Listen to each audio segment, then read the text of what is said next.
నమస్తే, నేను Chandana. Welcome to Bhavani HD movies. ఈరోజు మనతో పాటు ఉన్నారు వైద్య రంగంలో చాలా ఏళ్ల అనుభవం కలిగినటువంటి గ్యాస్ట్రోఎంట్రాలజిస్ట్ డాక్టర్ సిఎల్ వెంకట్రావు గారు. నమస్కారం అండి. నమస్తే డాక్టర్ గారు. మనం ఫస్ట్ జాండీస్ గురించి మాట్లాడుకుందాం. జాండీస్ ప్రాబ్లము అప్పుడప్పుడు కొంతమందిలో వింటూ ఉన్నాను నేను. సడన్గా కొందరికి వచ్చి ప్రాణాలు పోయిన పరిస్థితిని కూడా కొందరిలో విన్నాను. అయితే అసలు జాండీస్ అనేది ఎవరిలో వస్తుంది, ఎందుకు వస్తుంది? ఈ జాండీస్ దీంట్లో అనేక రకాలు ఉంటాయి. సంవత్సరం పొడుగున వచ్చే జాండీస్ ఉంటుంది. వర్షాకాలంలో కలుషిత ఆహార పానీయాల వల్ల వచ్చే కామెర్లు ఉంటాయి. ఈ కామెర్లు అనేది మనకు అనుమానం ఎప్పుడు కలుగుతుందంటే, మొట్టమొదటి లక్షణం కళ్ళు పచ్చగా అవుతాయి. కళ్ళు పచ్చగా అయిందని మనం కనపడదు. మరి షేవింగ్ చేసుకునేటప్పుడు కళ్ళు చూసినా కనపడవు. అది పిల్లల్ని తల్లిదండ్రులు చూసి కళ్ళు పచ్చగా ఉండే అంటాం. లేదా స్కూల్కి వెళ్ళినప్పుడు పిల్లల్ని టీచర్ గమనిస్తారు, ఏంటి ఆ పిల్లకి కళ్ళు పచ్చగా ఉన్నాయి అనేసి. అలాగే ఆఫీస్కి వెళ్ళినప్పుడు ఆఫీసులో సహచరులు వాళ్ళు ఏంటి నీ కళ్ళు పచ్చగా ఉన్నాయని అడగటం కుదురు. ఈ రకంగా మొట్టమొదటి లక్షణం కళ్ళు పచ్చగా అవటం. దాంతోపాటు కొద్దిగా జ్వరం, ఒళ్ళు నొప్పులు, కొద్దిగా వికారంగా ఉండటం, ఆకలి తగ్గటం, పొట్టలో కుడిపక్క పై భాగాన కాలేయం లివర్ ఉండే భాగంలో కొద్దిగా నుల్లు నొప్పి, ఇవన్నీ కూడా తొలి లక్షణాలు. వీటితో పాటు గమనిస్తే మూత్ర విసర్జన పసుపు రంగులో ఉంటుంది, పచ్చగా వస్తుంది. ఇవి ఈ కామెర్ల యొక్క తొలి లక్షణాలు. ఇవి రకాలు ఉన్నాయి. ఒకటేమో మెడికల్ జాండీస్ అంటారు, రెండో దాన్ని సర్జికల్ జాండీస్ అంటారు. మెడికల్ జాండీస్ అంటే మందులతో నయమయ్యి శస్త్రచికిత్స అవసరం లేకుండా నయమయ్యే వాటిని మెడికల్ జాండీస్ అని. ఎక్కడైతే ఆపరేషన్ ద్వారా ఈ కామెర్లను నయం చేయాల్సిన అవసరం పడుతుందో వాటిని సర్జికల్ జాండీస్ అంటారు. ఈ మెడికల్ జాండీస్ అనేది ఎక్కువగా వైరస్ల వల్ల వస్తుంది. కలుషిత ఆహార పానీయాల వల్ల వచ్చే వైరస్ హెపటైటిస్ ఏ అనే వైరస్ ఉంది. ఇది కాకుండా ప్రధానంగా వైరస్లో హెపటైటిస్ బి అని, హెపటైటిస్ సి అని ఉన్నాయి. ఈ హెపటైటిస్ బి, సి ముక్కు కుట్టినప్పుడు వాడే సూదులకు కానీ, చెవులకి రింగులు పోగులు పెట్టుకునడానికి చెవులు కుట్టినప్పుడు వాడిన సూదులు కానీ, లేదా పచ్చబొట్లు వేయడానికి వాడిన సూదులు, అవే సూదులు పదే పదే వాడటం వల్ల హెపటైటిస్ బి, సి వ్యాధి వ్యాప్తి చెందుతుంది. గతంలో రక్తం ఎక్కించినప్పుడు ఆ సరిగా పరీక్షలు జరపని కారణంగా హెపటైటిస్ బి, సి వచ్చేది. ఇప్పుడు మనకు వాడి పారేసే సిరంజులు, డిస్పోజబుల్ సిరంజులు వచ్చినాయి. ఒక 20 ఏళ్ల క్రితం గాజు సిరంజులు, సూదిని నీళ్ళల్లో పెట్టి మరగబెట్టేవారు, గ్లాసు సిరంజులు వాడేవారు. ఇప్పుడు ప్లాస్టిక్ డిస్పోజబుల్ సిరంజులు వచ్చినాయి. ఆ రోజుల్లో గ్లాస్ సిరంజులు వాడే సమయంలో ఆ సిరంజులు, ఆ సూదుల ద్వారా కూడా హెపటైటిస్ బి, సి వ్యాప్తి చెందేది. అలాగే తల్లికి హెపటైటిస్ బి ఉంటే, సి ఉంటే గర్భంలో ఉన్న పసికందుకు కూడా బొడ్డు తాడు ద్వారా అది పాకే అవకాశం ఉంది. ఇదే కాకుండా పుట్టిన పసికందుకి సహజ సిద్ధంగా కూడా కామెర్లు వస్తాయి. దానికి మనం ఒక లైట్ వేస్తారు, ఫోటోథెరపీ అంటారు. లేదు ఎండలో పడుకోబెడతారు కాసేపు, అది ఒక వారం రోజుల్లోనే తగ్గిపోతుంది. అదేమీ జబ్బు కాదు. కొంతమందికి పిల్లలకి పుట్టగానే పుట్టు కామెర్లు అంటారు. దానికి ఏమీ కంగారు పడవలసిన అవసరం ఏమాత్రం లేదు. ఇక సర్జికల్ జాండీస్ అనేది పిత్తకోశంలో రాళ్ళు. మనం కోడిని కోసినప్పుడు కోడి కార్జ్యం కింద భాగంలో చేదు తిత్తి, చేదు బుడ్డ అని ఉంటుంది. అక్కడ ఆ కోడిని కోసినప్పుడు చేదు తిత్తి, చేదు బుడ్డ తీసి బయట వేయిపోతే కూరంతా కూడా చేదైపోతుంది. అలాగే మనకు మనిషికి కాలేయం కింద భాగంలో చేదు తిత్తి, చేదు బుడ్డ అనేది ఒక తిత్తి ఉంటుంది. దాంట్లో రాళ్ళు ఏర్పడినప్పుడు కామెర్లు రావచ్చు. లేదు కొన్ని క్యాన్సర్లు, క్లోమము ప్యాంక్రియాస్లో క్యాన్సర్ కానీ, లేదా లివర్లో క్యాన్సర్ కానీ, జీర్ణాశయం క్యాన్సర్లో కానీ ఆ కామెర్లు రావచ్చు. కనుక రాళ్ళ వల్ల రావచ్చు, క్యాన్సర్ల వల్ల రావచ్చు, కాలేయంలోనూ క్లోమగ్రంథి ప్యాంక్రియాస్లో చీమ్ పట్టినప్పుడు కూడా ఈ కామెర్లు రావచ్చు. ఇవన్నీ కూడా కేవలం ఆపరేషన్ ద్వారానే నయం చేయగలుగుతాం. ఇది అసలు కామెర్లని ఎలా నిర్ధారణ చేసుకోవాలంటే మూత్ర పరీక్ష చేసినప్పుడు మూత్రంలో బిలిరూబిన్ అనే వర్ణ పదార్థం, యూరోబిలినోజిన్ అనే వర్ణ పదార్థం రెండు సాధారణంగా ఎవరికి ఉండవు. అవి ఉన్నాయి అంటే కామెర్లు ఉన్నట్టుగా నిర్ధారణ చేస్తూ కేవలం మూత్ర పరీక్ష మీదే ఆధారపడకుండా లివర్ ఫంక్షన్ టెస్ట్ LFT అనే రక్త పరీక్ష చేస్తే దాంట్లో కూడా సీరం బిలిరూబిన్ అనే వర్ణ పదార్థం సాధారణంగా 1 మిల్లీగ్రామ్ ఉంటుంది. అది పెరిగినప్పుడు కామెర్లు ఉన్నట్టుగా నిర్ధారణ చేస్తారు. మూత్ర పరీక్ష ద్వారా రక్త పరీక్ష ద్వారా కామెర్లను నిర్ధారణ చేసిన తర్వాత అది ఏ కోవకి చెందింది, మెడికల్ జాండీసా, సర్జికల్ జాండీసా అనే దాన్ని నిర్ధారణ చేయడం కోసం పొట్టకి అల్ట్రాసౌండ్ స్కానింగ్ పరీక్ష చేస్తారు. అల్ట్రాసౌండ్ స్కానింగ్ పరీక్ష చేసినప్పుడు మెడికల్ జాండీస్లో నార్మల్ అంటే ఏమీ లేదు, పొట్టంతా బాగానే ఉంది అని వస్తుంది. అదే సర్జికల్ జాండీస్ అయినప్పుడు రాళ్ళు, క్యాన్సరు, చీముగడ్డలు అవన్నీ బయటపడతాయి. ఆ రకంగా మెడికల్ జాండీస్ని సర్జికల్ జాండీస్ని గుర్తించిన తరువాత తగు చికిత్స చేస్తారు. మెడికల్ జాండీస్కి సాధారణంగా విటమిన్లతో పాటు రెస్టు, కొవ్వు లేని పదార్థం, కొంతకాలం మాంసాహారాన్ని దూరంగా ఉండటం అవి చేస్తే సరిపోతుంది. ఈ సర్జికల్ జాండీస్కి ఈ చేదు తిత్తి గాల్ బ్లాడర్ చేదుబుడ్డలో రాళ్ళు ఉంటే లాప్రోస్కోపీ శస్త్రచికిత్స అంటే కీహోల్ సర్జరీ ద్వారా తొలగించవచ్చు. లివర్లో చీముంటే గతంలో ఆపరేషన్ చేయాల్సి వచ్చేది, ఇప్పుడు స్కానింగ్ పరికరాల ద్వారా ఇంజెక్షన్ చేసి సూది ద్వారా బయటికి తీసే అవకాశం ఉంది. క్యాన్సర్లు ఉంటే శస్త్రచికిత్స చేయాలి. ఈ కామెర్లకి నాటు వైద్యాలు చాలా ప్రాచుర్యంలో ఉన్నాయి. ఇప్పటికీ కూడా కొంతమంది అమాయకులు నాటు వైద్యాలకు వెళ్తున్నారు. హైదరాబాద్ నగరంలో చార్మినార్ ప్రాంతంలో కామెర్లు అనగానే కళ్ళల్లోకి ఆకుపసర్లు వేస్తున్నారు. ఈ కళ్ళల్లోకి ఆకుపసర్లు వేయటం వల్ల కంటి చూపు పోతుంది.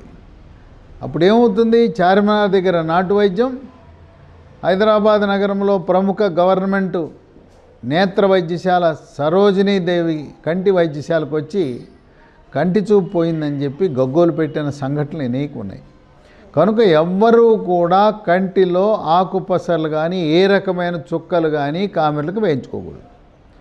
ఇదే కాకుండా అదే చార్మినార్ దగ్గర ఏవో పసర్లు అని చెప్పి నోట్లో వేస్తుంటారు. అవి కూడా ఏం పని చేయవు, ఏదో నాటు వైద్యాలు చేస్తుంటారు. ఇవే కాకుండా మణికట్టు మీద వాతలు పెడతారు, కాలుస్తారు మణికట్టు మీద. అలాగే బొడ్డు చుట్టూ సూది కాల్చి వాతలు పెడుతుంటారు.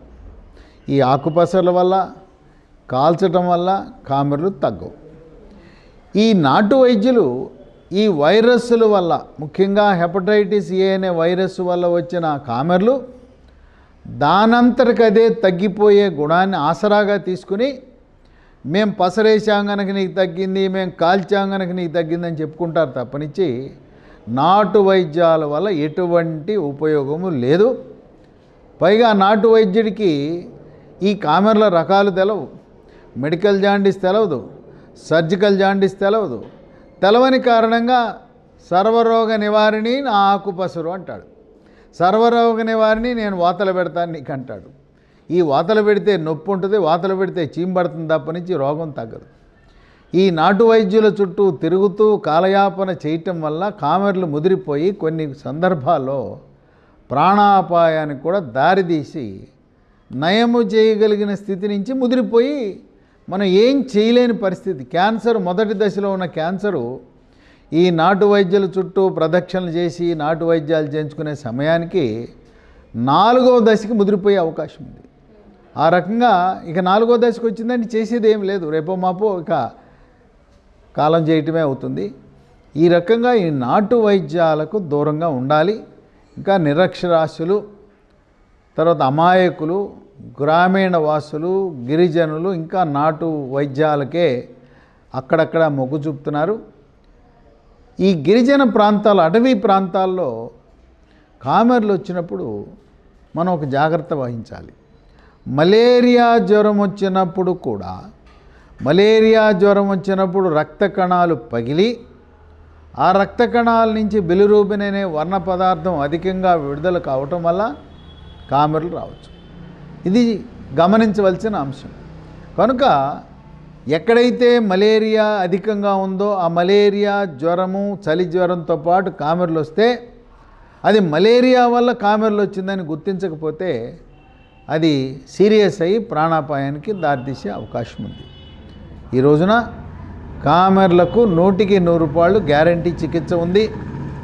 చక్కటి వైద్య సదుపాయాలు, వ్యాధి నిర్ధారణకు కావలసిన సాంకేతిక పరిజ్ఞానం అవన్నీ ఉన్నాయి కనుక కామెర్లను చూసి ఎవరు భయపడవలసిన అవసరం లేదు. హెపటైటిస్ ఏ ఆ వైరస్కి టీకాలు అందుబాటులో ఉన్నాయి. హెపటైటిస్ బి కూడా టీకాలు అందుబాటులో ఉన్నాయి. హెపటైటిస్ బి టీకాలు రాష్ట్ర ప్రభుత్వం, కేంద్ర ప్రభుత్వం వారు పిల్లలకి ఇచ్చే అన్ని టీకాలతో పాటు హెపటైటిస్ బి టీకా కూడా ఇస్తున్నారు కనుక గతంలో ఉన్న మాదిరి ఈరోజు హెపటైటిస్ బి అనేది బాగా తగ్గిపోయింది. ఈ హెపటైటిస్ బి అది దానివల్ల చాలా ప్రమాదం ఉంది.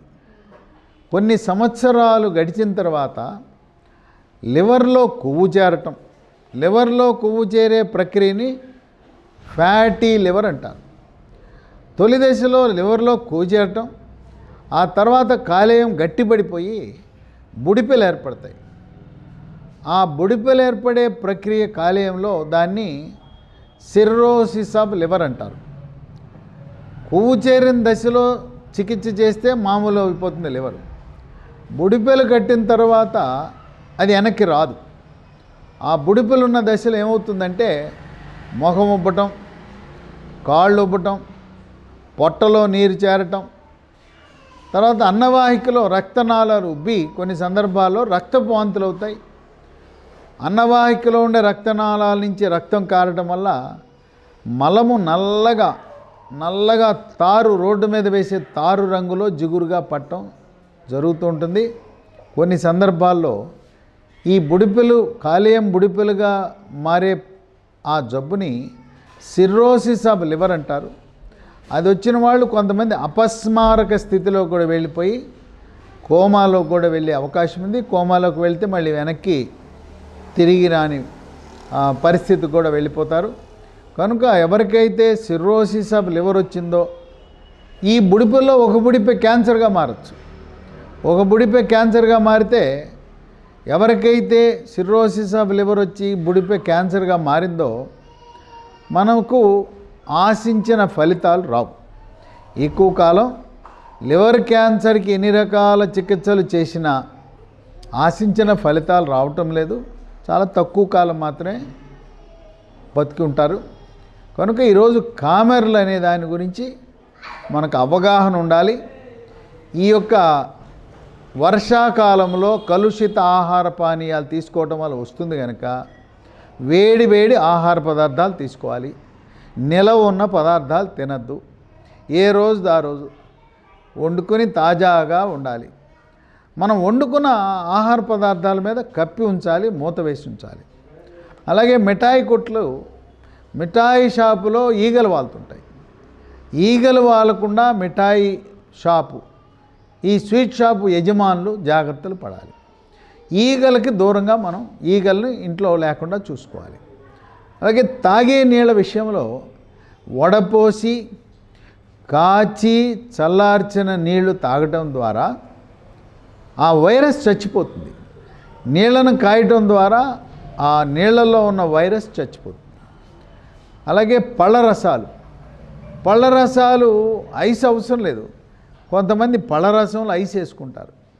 ఈ ఐస్లో కామెర్లకు సంబంధించిన వైరస్ ఉండొచ్చు. కామెర్లతో పాటు టైఫాయిడ్ క్రిములు కూడా ఉంటాయి. కనుక వీలైనంత వరకు పళ్ళ రసాలను ఐస్ లేకుండా తాగటం అనేది ఆరోగ్యానికి శ్రేష్టము. అలా తాగటం వల్ల కామెర్లు రావు, అలాగే టైఫాయిడ్ లాంటి విష జ్వరాలు కూడా రాకుండా ఉంటాయి. ఇక కామెర్లు వచ్చిన వాళ్ళు ఎటువంటి ఆహార నియమాలు పాటించాలనే చాలామందికి అనుమానం ఉంటుంది. ముందు బెడ్ రెస్ట్ తీసుకోవాలి, స్కూల్కి సెలవు పెట్టాలి, ఆఫీస్కి సెలవు పెట్టాలి. తర్వాత ఎక్కువగా పిండి పదార్థం, కార్బోహైడ్రేట్ అధికంగా ఉండే ఆహారం తీసుకోవాలి. కొవ్వు పదార్థాలు, ఇగురు కూరలు, ఫ్రై, మాంసాహారం, కోడిగుడ్డులో పచ్చసొన, వెన్నపూస, నెయ్యి ఇలాంటి పదార్థాలు, కొవ్వు అధికంగా కలిగిన పదార్థాలన్నీ తగ్గించుకుని, మాంసకృతులు ఎక్కువగా ఉన్నా పర్వాలేదు, ఈ చిరుధాన్యాలు రాగి, జొన్న, సజ్జ, కొర్రలు ఇవన్నీ కూడా మంచిది. మజ్జిగ ఎక్కువ తాగటం, తాజా పండ్లు, జామ పండ్లు, బొప్పాయి పండ్లు, అరటి పండ్లు, ద్రాక్ష పండ్లు, యాపిల్ ఇవన్నీ కూడా తాజా పండ్లు, ఇవన్నీ వాడటం ద్వారా, బెడ్ రెస్ట్ తీసుకోవటం ద్వారా అవి నయమైపోతుంది. ఎవరు కూడా కామెర్ల గురించి పెద్ద ఆదుర్దా పడవలసిన అవసరం లేదు. సర్జికల్ జాండీస్ మాత్రం శస్త్రచికిత్స విధానాల ద్వారా హాస్పిటల్లో చేరి చికిత్స చేసుకోవాల్సిన అవసరం ఉంది. మెడికల్ జాండీస్కి ఎవరు కూడా హాస్పిటల్లో చేరవలసిన అవసరం ఉండదు. కామెర్లు ముదిరితే చర్మము కూడా పసుపు రంగులోకి వస్తుంది, గోళ్ళు పసుపు రంగులోకి వస్తాయి, నాలుక పసుపు రంగులోకి వస్తుంది. ఈ కామెర్లు ముదిరిపోతే చర్మము పసుపు రంగుతో పాటు విపరీతమైన దురద వస్తుంది. మలం కూడా కామెర్లు ముదిరిపోయిన వాళ్ళకి మలము తెల్ల రంగులో, మట్టి రంగులో వస్తుంది. మామూలుగా సాధారణంగా గోధుమ రంగులో కానీ పసుపు రంగులో ఉండే మలం తెల్లగా పాలతో కలిపినట్టుగా కానీ లేదా మట్టి రంగులో ఉండటం కానీ జరుగుతుంటుంది. ఆ రకమైన మార్పులు కామెర్లు బాగా ముదిరినప్పుడు జరుగుతూ ఉంటాయి. అయితే ఈ సర్జికల్ జాండీస్ అయితే కనుక అది ఎంత ఎక్స్పెన్సివ్, ఎన్ని డేస్ జనరల్గా హాస్పిటల్లో ఉండాల్సి ఉంటుంది? ఈ సర్జికల్ జాండీస్ చికిత్స చేయటానికి ప్రభుత్వ హాస్పిటల్లో, జిల్లా కేంద్ర హాస్పిటళ్లలోనూ, అలాగే ప్రభుత్వ వైద్య కళాశాలలకు అనుబంధంగా ఉండే జనరల్ హాస్పిటల్ అన్నింటిలో కూడా సదుపాయాలు ఉన్నాయి. పేదవారు అలాగే ఇవన్నీ కూడా ఈ సర్జికల్ జాండీస్లో ఉండే రాళ్ళు కానీ, కామెర్లకు రావడానికి కారణమైన చీము కానీ, క్యాన్సర్ కానీ ఇవన్నీ కూడా ఆరోగ్యశ్రీ పథకం కింద అవన్నీ ఈ బోధనాసుపత్రులే కాకుండా ఈ నెట్వర్క్ హాస్పిటల్స్ అని ఆరోగ్యశ్రీ గుర్తింపు కలిగిన హాస్పిటల్లో కూడా చికిత్స ఉచితంగా చేస్తారు. అయితే ఆరోగ్యశ్రీ హాస్పిటల్కి వెళ్ళినప్పుడు వ్యాధి నిర్ధారణ జరిగే వరకు రోగి అతను డబ్బులు ఖర్చు పెట్టుకోవాల్సిన అవసరం ఉంటుంది. అది కొద్ది ఖర్చుతోనే, అంటే స్కానింగ్ ఒకటి చేయగానే సరిపోతుంది. మొత్తం కూడా ఆంధ్ర, తెలంగాణ 2 రాష్ట్రాల్లో కూడా ఆరోగ్యశ్రీ కింద ఈ సర్జికల్ జాండీస్కి కావాల్సిన చికిత్సలు ఉచితంగా చేయబడుతున్నాయి. ఇవి అన్ని జిల్లాల్లో, అన్ని పట్టణాల్లో కూడా సర్జికల్ జాండీస్కి కావాల్సిన చికిత్సా విధానాలు అందుబాటులో ఉన్నాయి. పిత్తకోశంలో రాళ్ళు, గాల్ బ్లాడర్ రాళ్ళు తొలగించడానికి keyhole surgery, laparoscopic surgery అన్ని చిన్న చిన్న పట్టణాల్లో కూడా అందుబాటులో ఉన్నాయి. అన్ని గవర్నమెంట్ హాస్పిటల్, ప్రైవేట్ హాస్పిటల్లో కూడా ఈ సదుపాయం ఇవాళ అందుబాటులో ఉంది. సార్, ఇప్పుడు గాల్ బ్లాడర్ స్టోన్స్ గురించి సబ్జెక్ట్ వచ్చింది కాబట్టి దాని మీద కొందరి అనుమానాలు ఏంటంటే, గాల్ బ్లాడర్లో స్టోన్స్ వస్తే ఒకసారి గాల్ బ్లాడర్ని కూడా తొలగించాల్సి ఉంటుంది అని చెప్పి అన్నారని విన్నాము. అది కరెక్టేనా? అసలు మొట్టమొదటి ప్రశ్న, కిడ్నీలో రాళ్ళుంటే మందులు వాడితే మందులకు పగులుతుంది. ఆయుర్వేదము, హోమియోపతి, ఇంగ్లీష్ మందులు అన్నిటికీ కూడా రాయి పగిలే గుణం ఉంటుంది. చిన్న సైజు రాయి, 1 సెంటీమీటర్ కంటే తక్కువ సైజు ఉన్న రాయి కిడ్నీలో అయితే పగిలిపోయి మూత్రంలో వెళ్ళిపోతుంది. అది చూసిన తర్వాత గాల్ బ్లాడర్ చేతుతిత్తుల రాయి కూడా మందులు వేస్తే కరుగుతుందా, హోమియో చికిత్సకు తగ్గుతుందా, ఆయుర్వేదం కానీ అడుగుతారు. గాల్ బ్లాడర్లో చేదుతిత్తులో ఉన్న రాళ్ళు ఇంగ్లీష్ మందులకి కరగవు, ఆయుర్వేదానికి కరవు, హోమియోపతి కరగవు, యునానీ కరగదు, సిద్ధార్థ ఏ వైద్యానికి కరగదు. అయితే దానివల్ల వచ్చిన నొప్పి, యాంటీబయాటిక్ మందులు నొప్పి తగ్గడానికి మందులు వాడితే తాత్కాలిక ఉపశమనం కలుగుతుంది అంతే. దానికి చికిత్స గతంలో పొట్ట కోసి ఈ చేదుతిత్తిని, ఇంతకుముందు జానెడు కోసి ఆ చేదుతిత్తిని, చిన్న తిత్తిని తీసేవారు. ఇవాళ keyhole surgery, laparoscopic surgery అందుబాటులోకి వచ్చాక చాలా సునాయాసంగా తీసేయగలుగుతున్నారు. అప్పుడు చాలామంది రోగులకు అనుమానం వస్తుంది, అయ్యా గాల్ బ్లాడర్లో రాయి ఉంటే రాయి తీయకుండా తిత్తి కూడా ఎందుకు తీస్తున్నారు, తిత్తి తీయాల్సిన అవసరం ఉందా? మొదటి ప్రశ్న ఇది. ఈ రాయితో పాటు తిత్తి కంపల్సరీ తీయాలి, అదే కరెక్ట్ విధానము. కేవలం రాయి మాత్రమే తొలగించడం అనేది వైద్య శాస్త్రం అంగీకరించదు, శాస్త్రీయత లేదు. అలా రాయి తొలగించడం అనేది అనైతికం. ఏమండి రాయి ఉంటే రాయి తీయకుండా తిత్తి ఎందుకు తీస్తున్నామని అడగచ్చు. ఆ తిత్తి అలా వదిలిపెడితే ఆ తిత్తిలో ఉన్న సూక్ష్మక్రిములు పదే పదే నొప్పి వచ్చేటట్టు చేయటం, గాల్ బ్లాడర్లో చీము పట్టడం జరుగుతుంది. అదే కాకుండా రాయి ఉన్న చేదు తిత్తిని అలా వదిలేస్తే భవిష్యత్తులో క్యాన్సర్ వచ్చే గుణం ఉంటుంది. అందుకే రాయి మాత్రమే తొలగించకూడదు, రాయితో పాటు తిత్తిని కూడా తొలగించాలి. అప్పుడు అడుగుతారు, మరి ఆ తిత్తి తీసేస్తే మాకేమన్నా అరుగుదలకి ఏమన్నా ఇబ్బందా, ఒక అవయవం, చిన్న అవయవం తొలగించేస్తే మాకేమన్నా అసలు పైత్యరసం ఉత్పత్తే ఆగిపోతుందా అని అనుమానం ఉంటుంది. పైత్యరసము చేదు తిత్తులో ఉత్పత్తి కాదు. పైత్యరసం అనేది కాలేయము లివర్లో ఉత్పత్తి అవుతుంది. లివర్లో ఉత్పత్తి అయ్యి పైత్యనాళం ద్వారా వచ్చి ఈ చేదు తిత్తులో కాసేపు నిలవ ఉంటుంది. మనం ఆహారం, ముఖ్యంగా కొవ్వు పదార్థంతో కూడిన ఆహారం తీసుకున్నప్పుడు ఈ చేదు తిత్తి చిన్న కెపాసిటీ ఎంత, ఒక 50 నుంచి 100 ml ఉంటుంది. అది దాంట్లో ఉన్న ఈ పైత్యరసం వెళ్ళి ఈ కొవ్వు పదార్థము కలిగిన ఆహారంతో కలిసి కొవ్వు జీర్ణానికి సహాయపడుతుంది, ఉపయోగపడుతుంది. మరి అది తీసేయటం వల్ల ఏంటి నష్టం అంటే, ఒక చిన్న ఉదాహరణ చెప్తాను. మనం ఇంటి మీద, అపార్ట్మెంటో లేదా ఇంటి మీద చిన్న ఓవర్ హెడ్ ట్యాంక్ పెట్టుకుంటాం. మనకు ఓవర్ హెడ్ ట్యాంక్ నుంచి నీళ్లు రావు. ఎక్కడి నుంచి వస్తాయి? మనకున్న బోర్ నుంచో నీళ్ళు వస్తాయి, లేదా మనకు నూతి బావి నుంచి వస్తాయి, లేదా మున్సిపాలిటీ వాళ్ళు, పంచాయతీ వాళ్ళు ఇచ్చిన ఆ నీళ్ళ నుంచి మనకు నీళ్లు సరఫరా అవుతాయి. కానీ ఒక సింటెక్స్ ట్యాంకు మనం ఇంటి మీద పెట్టుకున్నా పెట్టుకోకపోయినా మనకు పని జరుగుతుంది. అలాగే మన ఇంటి మీద ఉన్న చిన్న సింటెక్స్ ట్యాంక్తో సమానం. డైరెక్ట్గా మనకు సరఫరా మున్సిపాలిటీ చేస్తుంది, పంచాయతీ చేస్తుంది, బోరు చేస్తుంది, బావి చేస్తుంది. కానీ ఈ సింటెక్స్ ట్యాంక్స్ ఉన్నా లేకపోయినా ఏం పర్వాలేదు. మన సదుపాయం కోసం ఎప్పుడన్నా నీళ్లు రాని సమయము, 24 గంటలు నీళ్లు రావు కనుక టెంపరీగా ఒక సింటెక్స్ ట్యాంక్ పెట్టుకోండి. ఇది కూడా అంతే, తాత్కాలికంగా ఒక 100 ml 50 ml నిల్వ ఉంచుకోవడానికి పెట్టుకున్న చాలా చిన్న స్టోరేజ్ రిజర్వాయర్. కనుక ఈ లాపరోస్కోపీ ద్వారా, కీహోల్ సర్జరీ ద్వారా రాయితో పాటు చేదు తిత్తిని తొలగించినా ఎటువంటి ఇబ్బంది ఉండదు, జీర్ణ ప్రక్రియకి ఎటువంటి సమస్య ఉండదు. ఇది ఎటువంటి కాంప్లికేషన్స్ లేని ఆపరేషన్ వాళ్ళ 100% గ్యారంటీ. మరి అది నేను చేయించుకోకపోతే ఏమైపోద్ది, రాయి అసలు ఎందుకు తీసుకోవాలంటాడు. ఆ రాయి వల్ల నొప్పి వస్తుంది, పొట్టలో కుడి భాగమైన తీవ్రంగా నొప్పి వస్తుంది.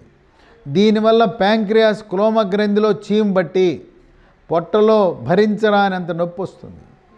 అదే కాకుండా ఈ గాల్ బ్లాడర్ చేతిలో రాయి ఉండటం వల్ల కామెర్లు వస్తాయి. ఇంకా కొన్ని సంవత్సరాలకి ఆ రాయి గాల్ బ్లాడర్ మీద రాపిడికి, ఒరిపిడికి క్యాన్సర్ వస్తుంది. ఇన్ని అనర్థాలు వచ్చి ఆ రాయి, ఒకసారి రాయి లోపల ఏర్పడిన తర్వాత ఆ చేదు తిత్తి కెపాసిటీ తగ్గిపోతుంది. 50 ml ఉండాల్సింది 5 ml. అసలు కొన్ని సందర్భాల్లో దాంట్లో పైత్యరసమే వెళ్ళదు, మూసుకుపోతుంది. రాయి ఉండటం వల్ల మూసుకుపోయి ఏదైతే టెంపరరీ స్టోరేజ్కి నిల్వ ఉంచడానికి పైత్యరసాన్ని ఉపయోగం ఉందో అది లేకుండా పోతుంది. కనుక రాయిని తిత్తితో పాటు తీయాలి. ఎటువంటి జీర్ణ ప్రక్రియకు ఎటువంటి ఆటంకం కలగదు. సో ఈ స్టోన్స్ అనేవి ఒక్కొక్కరిలో ఒక్కోలా ఫామ్ అవుతూ ఉంటాయి కదా, మిల్లీమీటర్స్ నుంచి సెంటీమీటర్ స్టేజ్కి వెళ్తాయి. ఎంత ఉంటే అసలు డేంజర్ జోన్లో ఉన్నట్లు? పిత్తాశయంలో పెద్ద రాయి ఉంటే అది పైత్యనాళంలోకి జారదు. చిన్న రాయి కానీ లేదా రాయి రూపాన్ని కాకుండా పాకుడు రూపాన, పాకుడిని స్లడ్జ్ అంటారు, లేదా పొడి రూపాన్ని కానీ ఉంటే అది పైత్యనాళంలోకి జారి కామెర్లు వచ్చే గుణం ఎక్కువ ఉంటుంది. కనుక గాల్ బ్లాడర్ చేతిత్తులో రాయి పెద్దదిగా ఉంటే అనర్థాలు తక్కువ. దీంట్లో మళ్ళీ రకాలు ఉన్నాయి. కొన్ని రాళ్ళు నల్ల రంగులో ఉంటాయి, కొన్ని రాళ్ళు పసుపు రంగులో ఉంటాయి. నల్ల రంగు రాళ్ళు ఎందుకు వస్తాయంటే గతంలో ఎప్పుడైనా టైఫాయిడ్ జ్వరం వస్తే ఆ టైఫాయిడ్ క్రిముల ద్వారా నల్లగా ఉండే రాళ్ళు ఏర్పడతాయి. ఈ పసుపు రాళ్ళు ఎవరికి ఉంటాయంటే స్థూలకాయము, ఊబకాయం ఉండి ఉత్తర భారతీయులు ఉదయాన్నే మనము దోశ, ఇడ్లీ, టిఫిన్లు తింటుంటే వాళ్ళు జాంగ్రీ, జిలేబీ, మరి డైమండ్ స్వీట్లు పొద్దున్నే తింటుంటారు. వాళ్ళు ఎక్కువగా స్వీట్లు, నూనె, నెయ్యి ఎక్కువ తింటారు కనుక వాళ్ళలో రక్తంలో కొలెస్ట్రాల్ అధికంగా ఉంటుంది. కొలెస్ట్రాల్ స్టోన్ పసుపు రంగులో ఉంటుంది. కనుక నల్లగా ఉంటే టైఫాయిడ్ స్టోన్లు గాను, పసుపు రంగులో ఉంటే కొలెస్ట్రాల్ స్టోన్గా భావించాలి. రంగు చూస్తేనే ఏ కారణం వల్ల వచ్చిందనేది కూడా మనకు అర్థమవుతుంది. గాల్ బ్లాడర్లో స్టోన్స్ ఉన్న వాళ్ళు ఎవరైనా కీ హోల్ సర్జరీ ద్వారా అది మొత్తం క్లియర్ అయిపోతుంది, కానీ పెద్ద పెద్ద సర్జరీస్ అంటే పొట్ట కొయ్యడము ఇలాంటివి అయితే అవసరం లేదు. ఈ రోజున అందరూ కూడా ఎవరికి వచ్చినా కూడా ఈ లాపరోస్కోపీ కీ హోల్ సర్జరీ ద్వారానే పిత్తకోశంలో రాళ్ళు తీసేస్తున్నారు. గాల్ బ్లాడర్తో కలిపి తీయాలి. చాలా చాలా చిన్న సర్జరీ, సదుపాయాలు ప్రభుత్వ హాస్పిటల్లో అందుబాటులో ఉన్నాయి.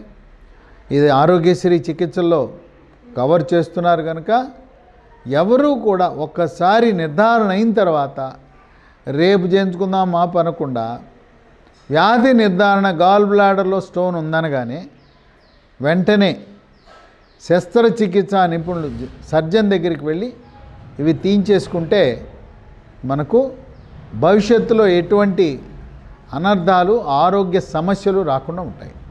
ఇది చేసిన తర్వాత ఎన్ని రోజులు రెస్ట్ అవసరం? తర్వాత వారి పనులన్నీ కామన్గా వారు చేసుకోవచ్చు అంటారా? ఈ కీ హోల్ సర్జరీ వచ్చిన తర్వాత చాలా సులభతరం అయిపోయింది ఆపరేషన్లు. ఈరోజు ఆపరేషన్ చేయాలంటే ఉదయాన్నే రమ్మంటారు, ఏమీ తినకుండా పొద్దున్నే రమ్మంటారు, ఉదయాన్నే శస్త్రచికిత్స చేస్తారు, మరుసటి రోజు ఉదయం పంపించేస్తున్నారు.